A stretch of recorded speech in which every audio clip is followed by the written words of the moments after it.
The big part of the ethos of this whole singleton idea, what got me interested in was the ability to study, like you said. I love the Magnus Carlsen example. It's so perfect. Like he wins the trivia for chess. This is great. When you think about like the deep lore of companies and companies that you've studied, I'm thinking like Dutch East India Company, that kind of thing. What very old companies have you been the most interested in, learned the most from, been the most curious about, and why? I think they're almost all interesting. And the question is there something that like your present circumstances that like gives you kind of reason to care and to sort of find it memorable? Like I read a fairly lengthy history of DuPont, like the chemical company, not that long ago. And, you know, it's super interesting. And as you kind of pull on that thread and like the history of the chemical industry and how it kind of came from the dye industry in like Eastern France and Western Germany, and then the various changes it went through and how it kind of gave rise to the pharma sector. And like the whole thing is just super interesting. Now, the chemical industry was one of the kind of early technology industries in the sense that, it was, there weren't that many businesses with such uncertain R&D, where you didn't know what the properties of the chemicals you would discover, would be. And so it was, maybe it had some of the characteristics of, some of the questions and problems faced by, modern technology companies. And so perhaps it's interesting to, see some of those parallels. We republished this book by Mike Malone a few years ago, The Big Score, an early history of the semiconductor industry. And it's interesting I think it's maybe surprising and striking in that book is, maybe your naive model would be that somebody discovers something at one of these companies and they're like, wow, it's like a really important thing. I'm going to go start a company around it myself, so they can internalize the gain or whatever. Whereas what actually happens in almost every case, as far as I can tell, is the person discovers a thing. They're like, wow, this is awesome. We should totally go do this. Like the company they're at. And they like try to convince their management that like, this is a really good idea. We should take it seriously, whatever. And management refuses and I don't know, is oblivious to it or doesn't think it'll work or is important or whatever. And then after like 2 years of trying to convince everyone around them that this is important, eventually in frustration and out of a desire to just like have the thing exist in the world, they go and do it themselves. But it's not like, awesome, I get to start a company. It's like, Christ, okay, fine. If I have to go do this myself, I will. But it's almost out of this like sense of obligation to the thing, and to the discovery. And it was interesting to see in the early chemical industry, you've like the same dynamic, and so this just seems to be not a thing about sort of Silicon Valley, exactly, but this just kind of deeper thing about human nature. Yeah. So you extract things like that, but I. I wouldn't say that like DuPont is one of Stripe's, top influences. I'll tell you a funny story. Our mom, when we were growing up, ran a company, or her own business, called SQT. That still exists and still does quality training, kind of quality assurance training, ISO 9000, things like that. And in particular, there were a lot of, and still are a lot of, American multinational firms with operations in Ireland, and that they would have had a significant demand for doing quality training for their employees. But there's definitely a lot to learn from the, and it's like a business cliche, but the Six Sigma, lean manufacturing, process optimization sphere. There's a lot to learn, but there are very important limitations, and I think it's not an original insight by us that a lot of people comment on the fact that so much of kind of modern management culture and theory stems from basically kind of 1950s command and control manufacturing organizations, and we have aped their ways of working. And in particular, you're used to working with stuff that can be measured, which sounds kind of obvious, but like I have inventory and it's at various stages of the production process. And for example, I can think about a balance sheet. This thing works or doesn't in a fairly binary way at the end of the process. Exactly. We can determine, was this part manufactured correctly or not? You're working with all this extremely legible space.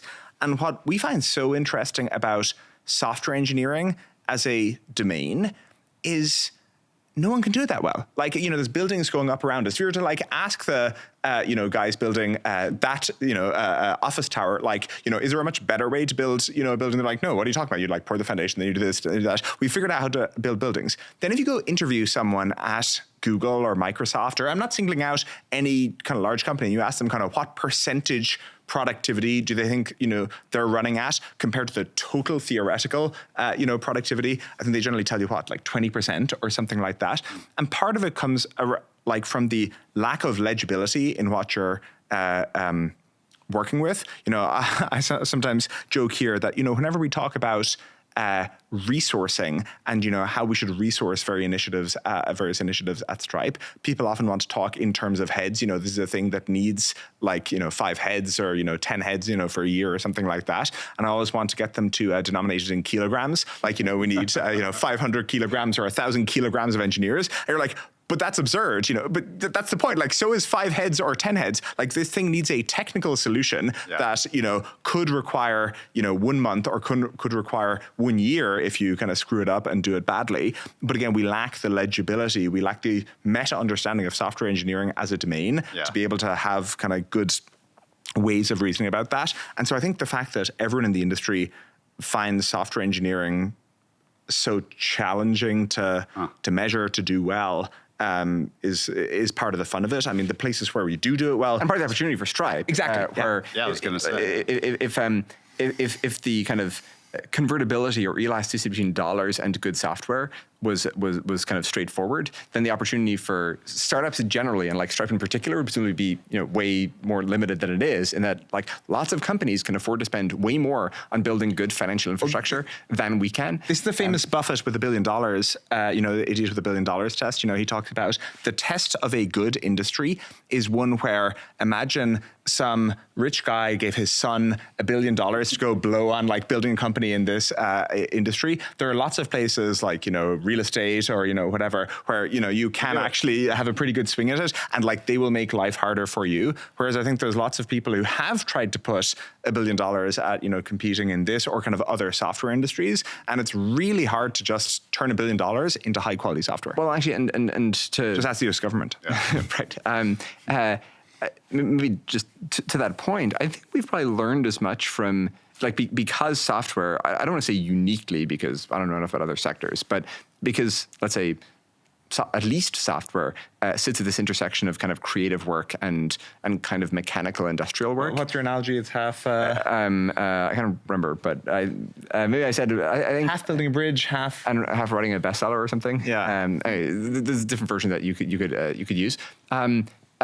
We've learned a lot from science and learned a lot from just like creative domains generally. Like I think studying Hollywood, from this lens is very interesting. I thought that there were like directly transferable ideas, I think, but what's an example like about Hollywood that would be interesting? Well, in Hollywood, and I don't pretend to be an expert in Hollywood, but you also can't just spend $500 million. Yes, to make a good movie. yes. Oh, gotcha, you really need the auteur.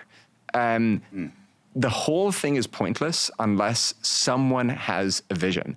And like so often at Stripe, we're discussing something, and I mean, maybe yes, in theory, we should do something in this space, like again, in principle. But the real question is there a specific person who has a vision here? And there's 100 things that we would love to go fund tomorrow if there was a specific person with a vision. Now, of course, as Hollywood shows, and as is just intuitively obvious, like the vision's not enough. Like you have some degree of execution ability and whatever skills are required in the domain and so on. But like there's an illegible trait of like, do they have the vision? And I guess is the vision a good one?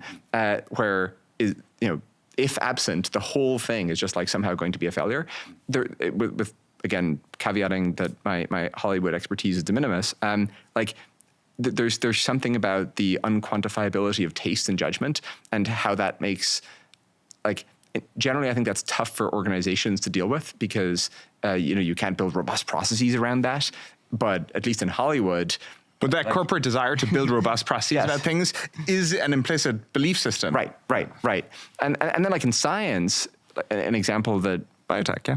Well, certainly biotech, but like an example that or a fact that has really stuck with me. Gertie and Carl Corey ran a lab at the University of Washington in the sort of for a couple of decades after World War II.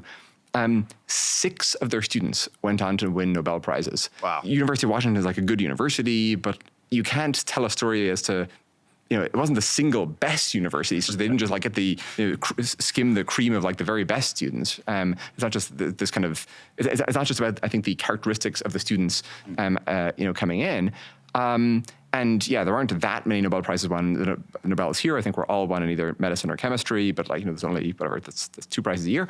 And so I think it's this like incredibly vivid demonstration of how there's something that they knew or that was like somehow embodied at their lab that was transmitted to these people that was like incredibly important, that made them collectively, the students in their careers, vastly more successful on average than the rest of that population.